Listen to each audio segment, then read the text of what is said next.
Dictation शुरू होगी 3 second बाद। महोदय, जब तक अहिंदी भाषी हिंदी को हृदय से स्वीकार नहीं करते तब तक वह राष्ट्रभाषा का स्थान नहीं पा सकती, और यह तभी हो सकता है जब वे यह समझें कि इसमें उनका भी योगदान है और उन्होंने इससे केवल लिया ही नहीं बल्कि इसे कुछ दिया भी है, और उन पर कोई दूसरी भाषा लादी नहीं गई है, बल्कि यह उनकी ही भाषा है। मेरे कहने का अर्थ यह नहीं कि आप उनकी ही व्याकरण अपना लें।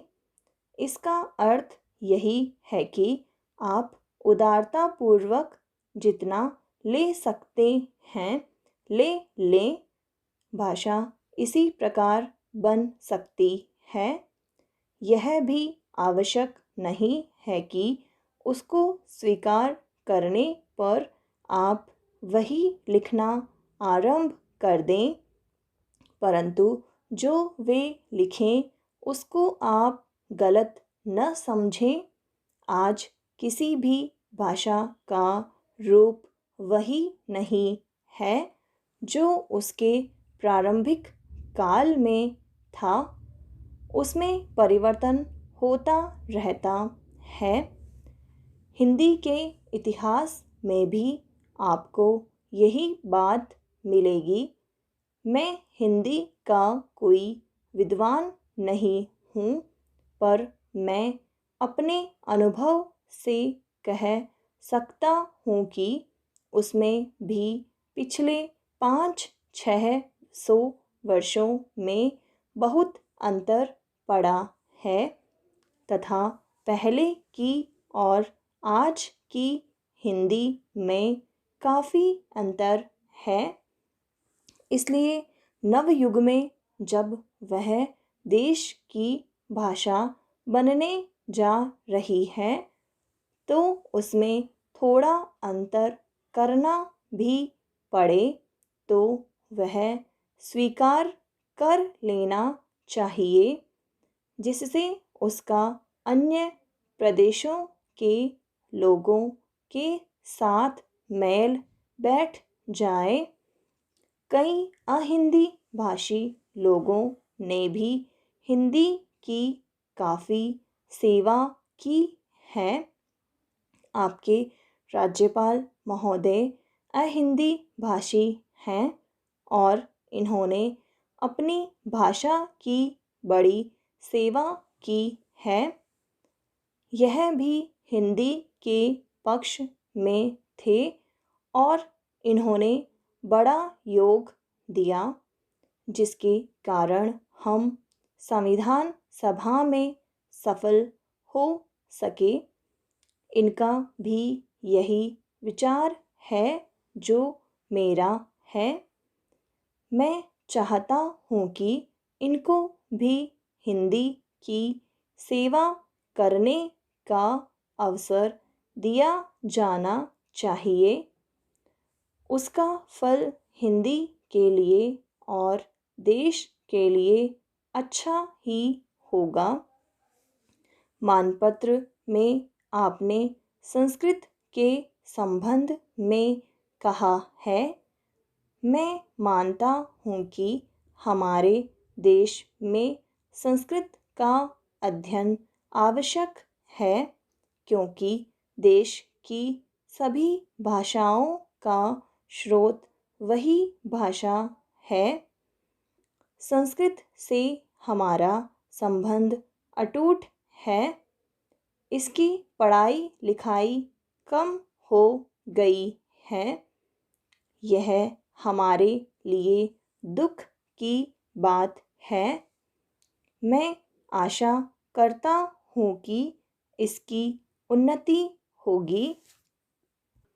महोदय, मैं अपने बारे में कहता हूँ, जब मैं छोटा था और कॉलेज में पढ़ रहा था, तब रूस और जापान के बीच युद्ध छिड़ा।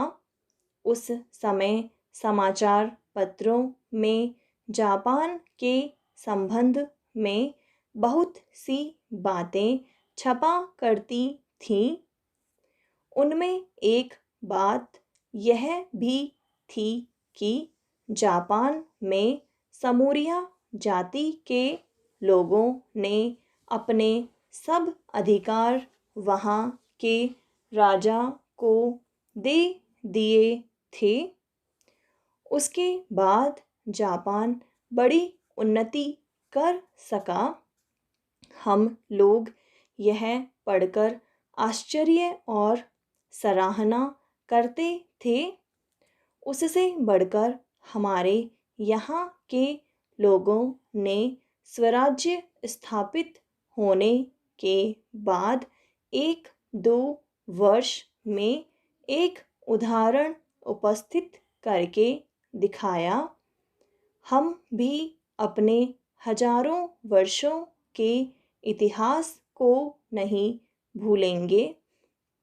जो रियासतें अलग अलग स्थापित हो गई थीं और एक प्रकार से भारत कई टुकड़ों में बंटा हुआ था, वे सब टुकड़े एक हो गए।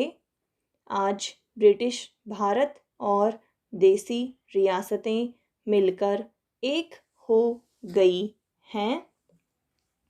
उसके बाद हमारे सामने यह प्रश्न आया कि भारत के लोग केवल स्वराज्य से ही सुखी नहीं हो सकते, उनको किसी न किसी प्रकार सुखी बनाना है।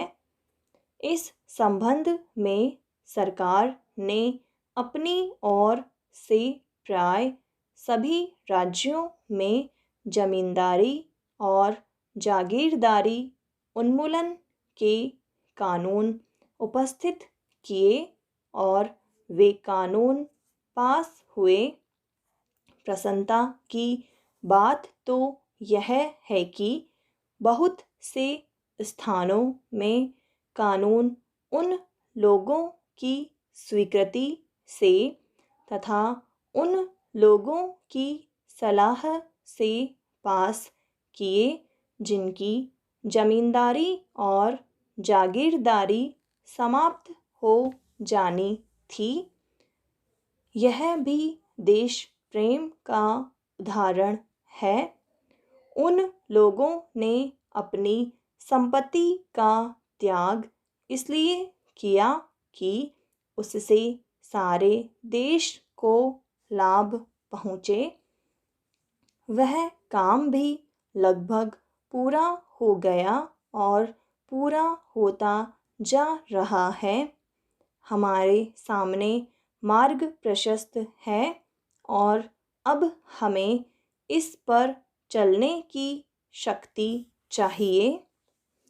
हम में परस्पर कभी कभी इस प्रकार की संकुचित धार्मिक अथवा सामाजिक भावना देखने में आती है कि जिसके कारण कभी कभी लड़ाई झगड़े हो जाते हैं। हम इस चीज़ को भी दूर करने का प्रयत्न कर रहे हैं।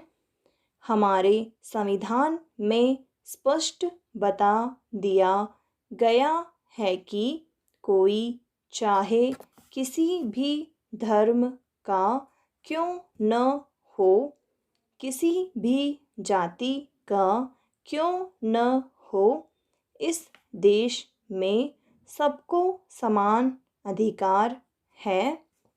गरीब से गरीब आदमी को भी वही एक वोट देने का अधिकार है जो कि राजा साहब को है या मुझे।